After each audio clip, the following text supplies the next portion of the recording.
You're going to be left behind because of the new lead generation changes in 2025 unless you adapt and prepare beforehand. If you don't know me, my name is Aryan. I run a lead generation agency that's generated hundreds of thousands of dollars for over 20 B2B businesses by now. And in this video, I'll walk you through a step-by-step bulletproof adaptation guide for 2025 that we're implementing for our clients so that you can just copy us. And make sure you give me your full attention throughout the video because what I'm about to go over could quite literally change your business forever.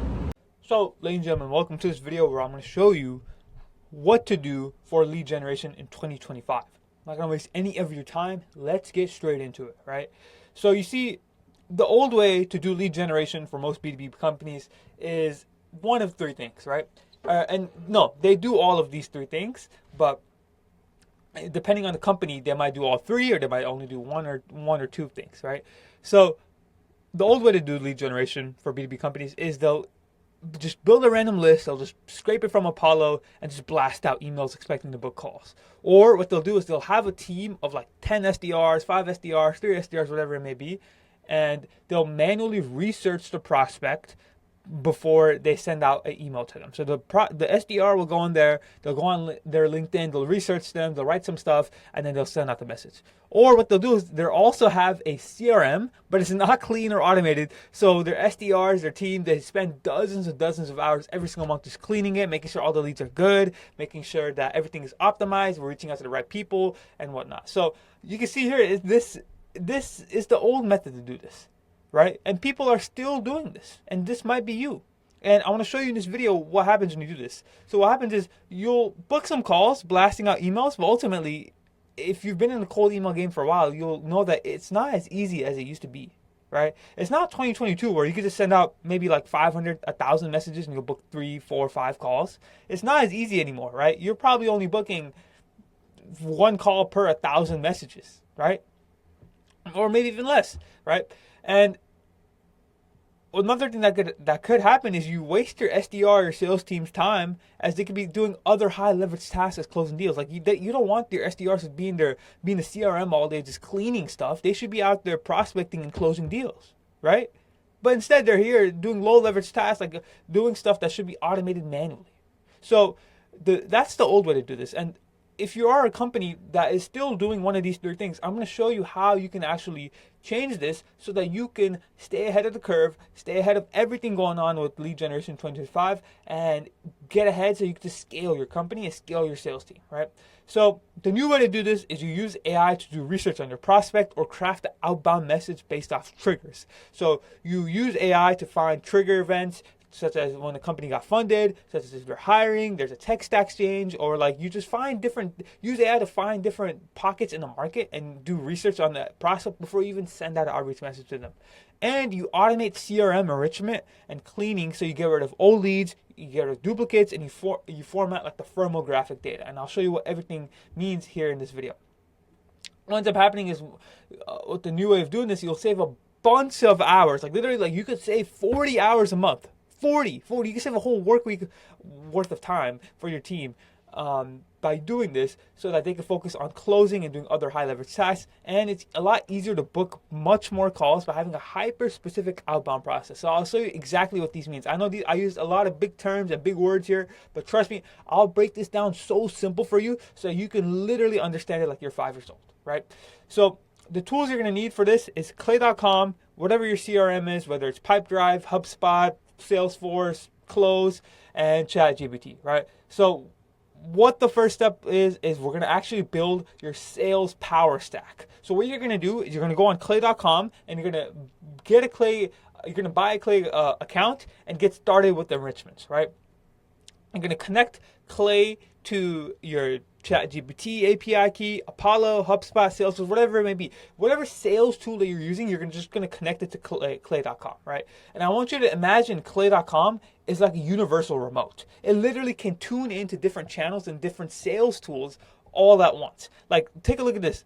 These are all the enrichments on Clay. Not all. These are some, like not even some. Like this is probably like 20% of all enrichments Clay has. So you can see they have Smart Lead, they have Salesforce, they have HubSpot, they have Google Maps, ChatGPT, SimilarWeb, SEMrush, Typeform, all of this stuff. Like, they have so many tools to integrate to, and I want you to imagine, again, Clay is a universal remote that can tune into all of these different channels. So what I want you to do, ladies and gentlemen, right now, you can pause this video right now, get a clay.com account, and connect every single sales tool that you know, that you have currently in your tech stack to this tool, right? We're going to use it to essentially automate all of your outbound processes, right? So the main tool is obviously ChatGPT in your CRM, but I still recommend you connect all your sales tools, because you could also do, maybe after watching this video, you'll get some creative ideas on how to actually use Clay with their other sales tools, right? So that's step number one. Build your sales power stack. Use the universal remote that is clay.com and connect to different channels. That's step number one. Step number two is what I like to call data-driven outreach. So pretty much once you've built your lead list and once you've actually connected all these tools, you're going to want to upload your lead list into Clay. Once you have uploaded your lead list into Clay and once you've connected your ChatGPT API key, what you're going to do is now you can craft your outbound messages in a way that is extremely specific to your ideal customers. So here's what I mean, right? What you can do inside of Clay is, and this is just pure outbound related, there's no other sales stuff in here yet, but what you can do here in Clay is personalize the email depending on who you're reaching out to. Now, a lot of people will personalize it like, hey, I saw you went to this college, or hey, I saw your LinkedIn post. That's fine and dandy, and that can actually increase your reply rates, but we're trying to personalize based off of their pain points and their desires. So one of the pain points and desires, especially if you're doing B2B, is essentially calling out the competition of your ideal customers. The reason why this is so effective is because every business, and including yourself, ask yourself this as well. Every business knows their competition inherently, right? Like, every business knows their competition. You think of like a local plumber or a dental clinic, they're going to know the local dental clinic down the street. You think of like a different SaaS tool. Like if you think of HubSpot, like the CEO of HubSpot and everybody at HubSpot, they're gonna know, okay, we're competing with Salesforce, we're competing with Pipedrive, we're competing with Close, we're competing with all these different sales tools, right? And if you think of like someone like SmartLead, for example, or even like, SmartLead, they're gonna know, okay, we're competing with, Lemlist, we're competing with Instantly, like all these different, what I'm trying to say is that in business, fundamentally, you have competitors. And what you can do is you can mention their competition in your outbound messages so that they are intrigued, right? So here's an example. So once you upload your lead list, you're going to use this specific clay.com code when you're clay.com prompt, basically by integrating ChatGPT. And what you're going to tell it is, hey, using this company's website, find me this company's competitor and simply output me the company's competitor. Now, you can get rid of this latitude and longitude. If you're reaching out to local businesses, keep it in there because it'll literally go through Google Maps and find their local competition. But pretty much all you're going to tell it is a simple prompt. All you're going to tell it is, hey, find me this company's competitor, depending on what they do, right?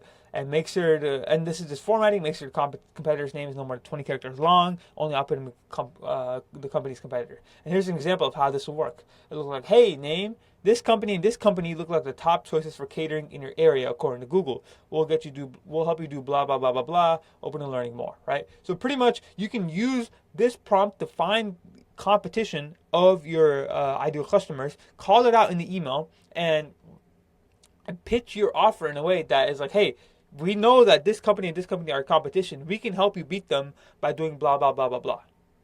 It's so good. It's literally so good because every single business, no matter what industry you're in, has competition. So if you can leverage the fact that, okay, if I'm a business owner and I want to beat my competition, how can I pitch my offer to them, right? So this is a fantastic prompt to have, right? If you need help with scripts specifically, it depends on the person. But if you need help with scripts specifically, I actually have a guide in my free community for 5 cold email scripts to help you book 10 to 20 calls every single month that you can use instantly, like literally instantly, for your offer. So obviously this is only for local business, but depending on the person, this might not work for you. Maybe you're reaching out to B2B SaaS. Maybe you're reaching out to industry manufacturing companies, and so your offer and your script could be different. So I recommend you actually use this guide that I have inside my free community that will help you book calls no matter the industry. And trust me, we've used this for we've used these scripts that I go over in this guide for multiple different industries across multiple different firms, multiple different companies, from everywhere from lawyers, from doctors, from dental clinics to engineering firms to B2B SaaS to real estate. Almost every industry you can think of, we've used these scripts. So highly recommend, if you don't know how to actually format your scripts, you join my community and use this guide. So that's number one, calling out the competition. Number two, it's not calling out the competition, it's actually using, I'm going to change this. It's actually using calling out a review, right?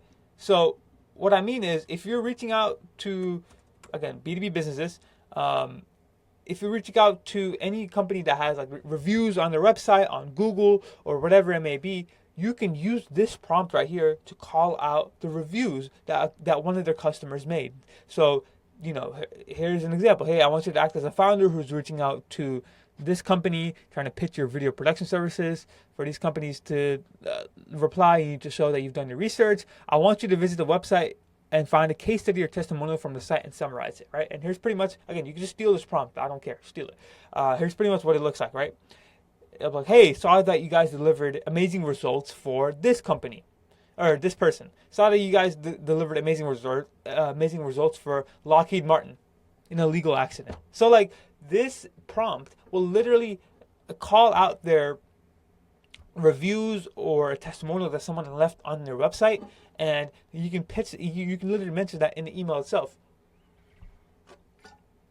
And this will work super well if, let's say, you have some type of like video offer or some type of review offer where you help with the reviews, right? These are just examples, and it might not be applicable to you all the time. The competitor one was, but this one was not. But I'm just trying to get your brain going on how powerful this tool is, because you can use it in so many different ways. So this is very good for just calling out the reviews, calling out the testimonials on their website, right? Finally, lead scoring. This is super powerful. I highly recommend everybody use this. You can use lead score to only reach out to ideal customers. So pretty much what you're going to do is you're going to describe your ICP, your ideal customers, to AI, and then tell it to take a look at your lead list and score each lead based on how likely it is that they're a good fit. So the problem is, whenever you use databases like Apollo, whenever you use databases like Ocean or whatever it may be, sometimes they're not all under the right category, right? So for example, if I'm wanting to reach out to real estate developers on Apollo, real estate developers could fall under different industry categories on Apollo, right? They could fall under real estate, they could fall under commercial real estate, they can fall under architecture, they could fall under construction. So there's like multiple different like industries that you would have to scrape just to find out real estate developers. Obviously, this is not the best. And if you send out emails to all of those industries, they're going to be like, hey, man, I'm actually not a real estate developer. I'm just a real estate agent, right? So this is not the best. What this lead scoring mechanism will let you do is basically score the lead based on how likely it is that they're a good fit, that they are a certain criteria, right?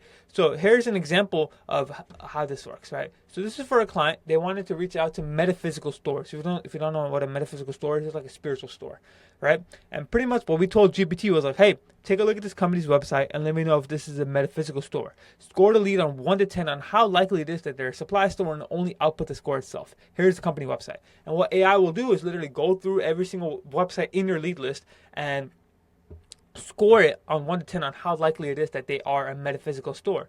And what'll happen is you'll have something like this at the end where it'll say, okay, for this website, it's 8 out of 10. For this website, 7. For this website, it's 9, 9, 9, 9. And you can pretty much, what you can do is you can get rid of every single one that says like 1 to 5, 1 to 6.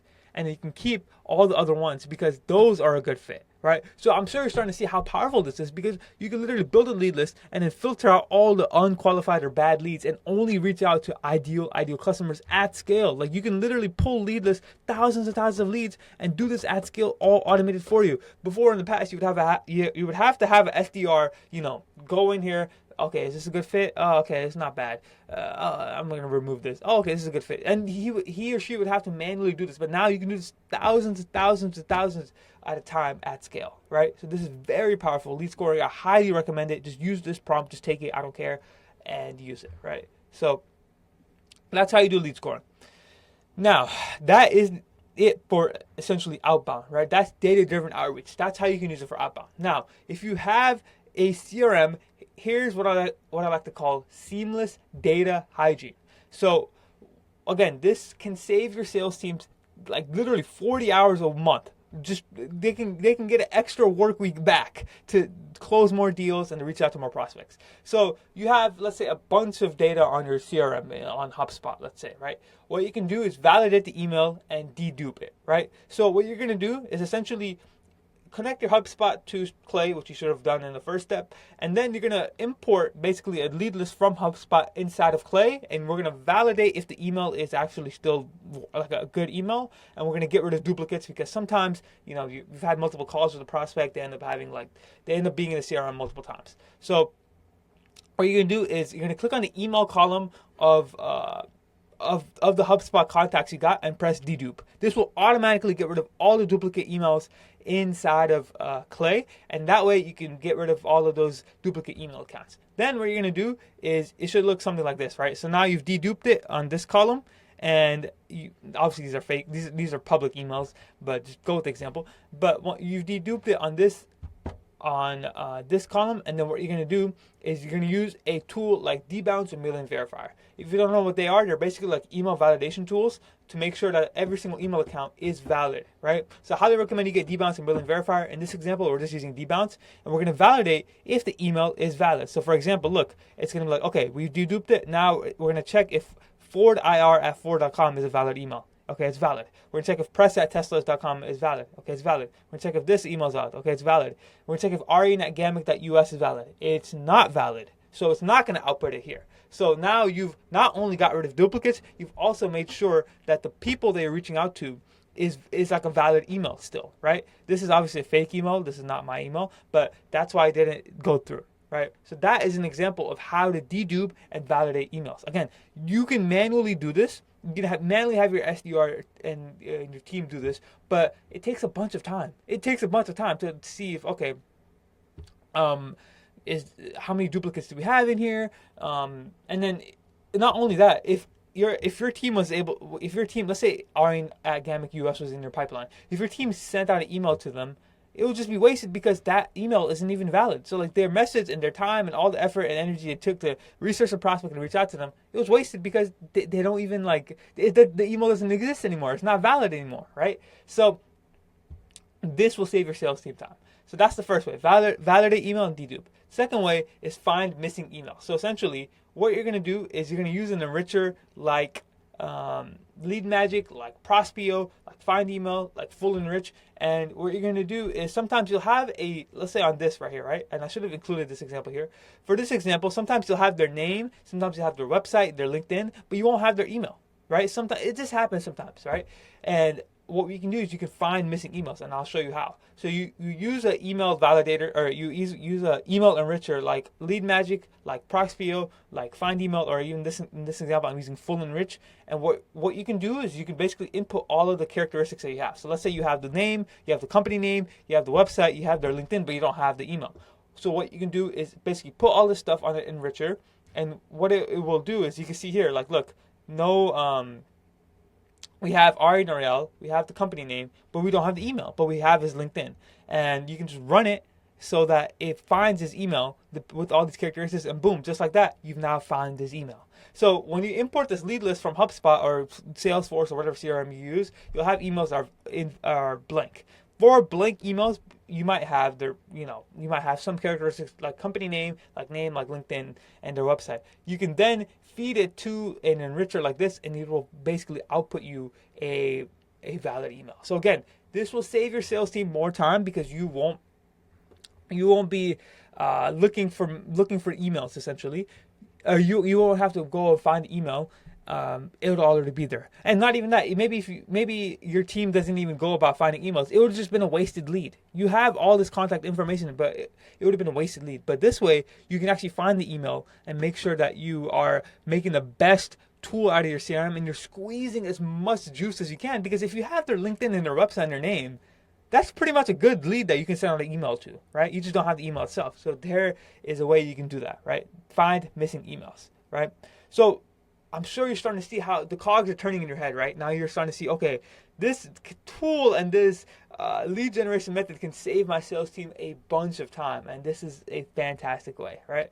Finally, what you can do is you can format the lead and filter it out, right? So again, we're pretty much going to use that same prompt or the lead scoring method and make sure that we're only reaching out to ICPs. Again, for some of your B2B companies, you've had the CRM for fucking years and you've never cleaned it. So what you can do, so you have a bunch of data that might not be like an ideal process. So maybe like a few years ago, you used to only work with med spas. Now you've transitioned to more to like dental clinics, right? Let's say, and this is a weird example, but let's say all of those med spas, inside your CRM, you don't really need them anymore, right? Like you don't really need them and you don't want to reach out to them. So what you can do is you can be like, hey, you can score the lead based on how likely it is that they're a med spa or a dental clinic, and then only reach out to them. So for this example, we're just doing automotive companies that sells electric vehicles, and then what we're doing is a different example here where it's like, okay, only for all the companies that we pulled, only run if valid email is still valid. So pretty much we're saying like, okay, this company, we've pulled this data and they have a valid email, or we pull this data and we have their email address, right? And we're only going to run this lead scoring if we have an email to actually reach out to. If we do, run it, and then you can score the lead based on how likely it is that they are a good fit. So I hope that made sense, ladies and gentlemen. And again, I hope you're starting to see the power of this tool, because you could quite literally book dozens and dozens of calls every single month, and you can also score leads and filter out and clean your CRM so that your sales team isn't out there wasting not hundreds, but like 40 hours a month on this, right? So with all that said, ladies and gentlemen, that was the video. Like and subscribe if you want more content like this. And if you are a B2B business and you want someone to handle literally all of this for you, book your meetings, clean your CRM and enrich it, and save your sales team 20 to 40 hours and book you 5 to 12 qualified meetings and more, book a time to chat with me below. If you want to learn how to do all this, you can also join my free community. And here's some results that we've gotten for some of our clients. Here is Deepak right here closing a $13,000 and $20,000 deal. Here is Deepak again saying he's closing some more. Here's another client saying they closed the project for 5 to 10K. Here's another client saying that he sold somebody else, right? So, ladies and gentlemen, thank you so much for watching. I hope to see you all in the next one, and I hope you found it valuable. Peace out.